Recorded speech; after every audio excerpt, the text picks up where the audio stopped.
বিধানসভা নির্বাচন আর হাতে গোনা কয়েকদিন। শুক্রবার সকাল থেকে জোর কদমে প্রচার করছেন হরিরামপুর বিধানসভার বিজেপি প্রার্থী দেবব্রত মজুমদার। হরিরামপুর বিধানসভার বিজেপি প্রার্থী দেবব্রত মজুমদার শুক্রবার সকাল থেকে বংশিয়ারি ব্লকের মহামারী গ্রাম পঞ্চায়েতের বিভিন্ন এলাকায় প্রচার করতে জোর কদমে।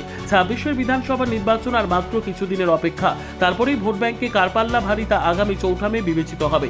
শুক্রবার মামাবাড়ি গ্রাম পঞ্চায়েতের শ্যামপুর, ডুমনিপাড়া, কুশকারি সহ বিভিন্ন এলাকায় প্রচার করছেন হরিরামপুর বিধানসভার বিজেপি প্রার্থী দেবব্রত মজুমদার। শুক্রবার সকালে ধুমসাদিঘি এলাকায় প্রচুর বিজেপি কর্মী সমর্থক জমায়েত হয়ে ঢাকঢোল নিয়ে বাইকে মিছিল করে বিভিন্ন এলাকায় প্রচার করছেন। সেই সঙ্গে বিভিন্ন গ্রামগঞ্জে বিভিন্ন এলাকার লোকজনের সঙ্গে কথা বলার পাশাপাশি ছোট ছোট শিশুদের চকোলেট বিতরণ করছে বিজেপি প্রার্থী দেবব্রত মজুমদার।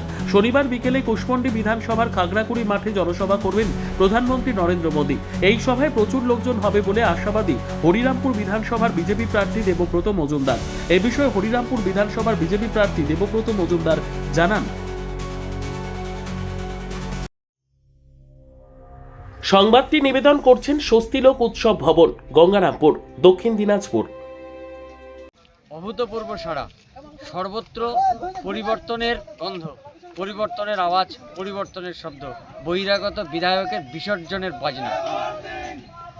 আজকে কোথায় কোথায় প্রচার করছেন?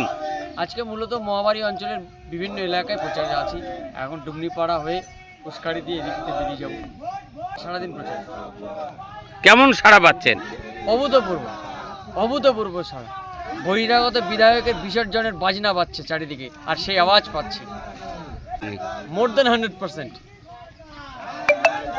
সর্বোত্তম সুযোগ সুবিধা রয়েছে আতিথেয়তায়। সুপরিচিত স্বস্তিলোক উৎসব ভবন অতিথিদের যে কোনো অনুষ্ঠানের জন্য উপযুক্ত ওয়ান স্টপ ডেস্টিনেশন। আমরা আপনার বিশেষ অনুষ্ঠানটিকে অবিস্মরণীয় করে তুলি। স্বস্তিলোক উৎসব ভবন, শিববাড়ি রোড, গঙ্গারামপুর, দক্ষিণ দিনাজপুর। ব্যুরো রিপোর্ট, উত্তর বাংলা সংবাদ।